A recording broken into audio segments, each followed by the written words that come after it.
السلام علیکم ورحمۃ اللہ وبرکاتہ۔ الحمدللہ رب العالمین والصلاة والسلام علی خاتم الانبیاء والمرسلین۔ آج ہماری گفتگو کا موضوع تعارف امام مہدی علیہ رضوان کے سلسلے کی ویڈیوز پر کیے گئے سوالات کے جوابات ہیں۔ امید ہے انشاءاللہ یہ سوالات اور جوابات ہمارے اس سلسلہ کے علم کو مزید نکھار بخشیں گے اور ہمیں صحیح طور پر اس موضوع پر آگاہی ملے گی۔ چلو چلتے ہیں مفتی صاحب کی خدمت میں۔ حضرت سیدنا مہدی علیہ رضوان کے حوالے سے آج تھوڑا سا تذکرہ انہی سوالوں اور ان کے جوابات کا۔ سوال نمبر 1 کہ کیا یہ بات درست ہے حضرت مہدی کے زمانے میں علماء نہیں ہوں گے، یا حضرت مہدی سے پہلے علماء نہیں ہوں گے؟ یہ بات درست نہیں ہے، علماء ہوں گے، بلکہ حضرت مہدی کو سب سے پہلے پہچانیں گے ہی علماء، اور مختلف علاقوں کے مختلف ملکوں کے ہوں گے۔ ان کی حمایت کے لیے، ان کے ہاتھ پہ بیعت کرنے کے لیے جب لشکر دھنسایا جائے گا ان کے مخالفین کا، تب شام اور عراق کے علماء اور ابدال ان کے ہاتھ پہ بیعت کرنے کے لیے آئیں گے۔ ہاں البتہ حضرت مہدی کے آنے سے پہلے لوگ جاہلوں کو اپنا پیشوا بنائیں گے۔ کئی نام نہاد اسکالر، جن کو لوگ اسکالر سمجھتے ہوں گے، حقیقت میں وہ اسکالر یا اہل علم علماء نہیں ہوں گے، لوگ ان کو اپنا پیشوا بنائیں گے۔ اتخذ الناس رؤوسا جہالا، لوگ جاہلوں کو پیشوا بنائیں گے۔ اس وقت بھی اہل علم تو ہوں گے، لیکن لوگ اتنا تردد کریں گے نہیں، اتنی مشقت، اتنی محنت کریں گے نہیں کہ گہرائی کا جن کے پاس علم ہے ان سے جا کے رہنمائی لیں۔ اور آج یہ بات ہم دیکھتے ہیں، جس کے بارے کچھ پتہ نہیں ہے کہ یہ کون ہے، اس کا بھی اگر کلپ سامنے آ گیا اور بات اپنے مطلب کی ہوئی، بس وہ کہیں گے جی ہم نے تو سوشل میڈیا پہ، میں نے خود سنا ہے۔ تو یہ بات تو ہم اپنی آنکھوں سے دیکھ رہے۔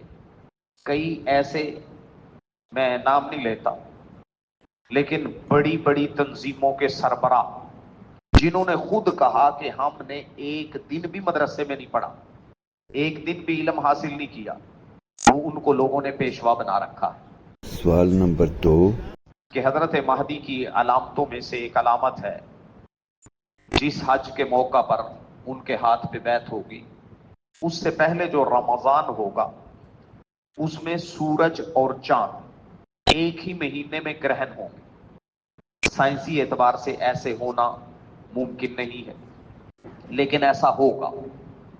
کیا واقعی ایسا ہے؟ یہ جو علامتیں ہیں، چونکہ ہم نے ابھی ان کے آنے کی اتنی علامتیں ذکر نہیں کی، وہ ضعیف احادیث میں تذکرہ ہے، یہ تذکرہ ہے، لیکن وہ احادیث جن میں یہ تذکرہ ہے حضرت مہدی کے آنے سے پہلے ان کی علامت کے طور پر رمضان میں سورج اور چاند دونوں کے گرہن ہونے کا، وہ احادیث ضعیف ہے۔ سوال نمبر 3 کہ کیا حضرت مہدی کو پتہ نہیں ہوگا کہ میں مہدی ہوں، اور ان کو ان روایات کا پتہ نہیں ہوگا؟ یقیناً ہوگا، لیکن مسلم شریف کی روایت میں تذکرہ ہے یصلحہ اللہ فی لیلۃ، اللہ ایک ہی رات میں ان میں صلاحیتیں پیدا کر دیں گے۔ یہ مسلم شریف کی روایت ہے۔ اس ضمن میں اہل علم بیان کرتے ہیں کہ ہو سکتا پہلے ان کا رجحان دین کی طرف نہ ہو، اتنا علم انہوں نے حاصل نہ کیا ہو، اور پھر اچانک دل میں باتیں آئیں، پھر وہ دین کی طرف متوجہ ہو جائیں اور اللہ ان میں صلاحیتیں بھی پیدا کر دیں۔ اس لیے قطعی طور پر یہ کہنا ان کو پتہ ہے یا نہیں ہے، یہ قطعی طور پر نہیں کہا جا سکتا، لیکن چونکہ ان کو اللہ نے علم دیا ہوگا، اس کا حدیثوں میں تذکرہ ہے، اس کو بنیاد بنا کے یہ کہا جا سکتا ہے کہ یقیناً ان کی نظر سے بھی یہ حدیثیں لازمی گزری ہوں گی۔ سوال نمبر 4 کہ آپ نے کہا تلواروں کا دور ہوگا، میں نے یہ بات کی نہیں ہے، انہوں نے کہیں پڑھی ہوگی کیا حضرت مہدی کے دور میں دوبارہ تیروں کا تلواروں کا زمانہ ہوگا؟ ایسا تذکرہ کسی جگہ ہے نہیں کہ دوبارہ ویسا ہی زمانہ ہوگا. ہاں البتہ حضرت مہدی کے زمانے میں چونکہ سیدنا عیسیٰ علیہ السلام دجال کو قتل کریں گے اور دجال کو وہ خنجر سے قتل کریں گے. اس میں خنجر کا تذکرہ موجود ہے اور اس خنجر کے اوپر خون آلود خنجر مسلمانوں کو دکھا کے یوں اطمینان دلائیں گے کہ بے فکر رہو میں نے قتل کر دیا. تو اس خنجر والی روایت کو بنیاد بنا کے کچھ لوگ یہ کہتے ہیں شاید تیروں تلواروں کا دور ہوگا.